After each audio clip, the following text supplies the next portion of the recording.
Hi everyone, welcome back to another video from Crypto Basics.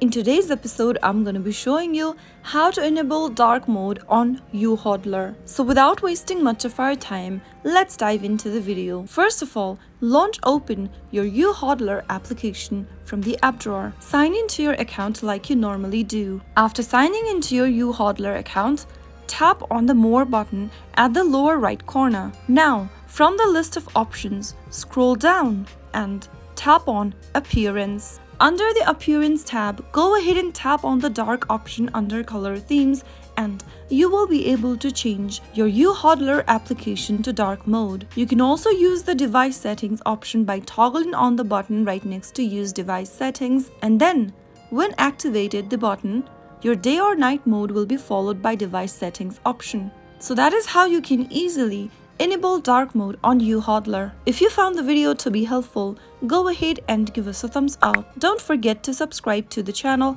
by hitting the subscribe button.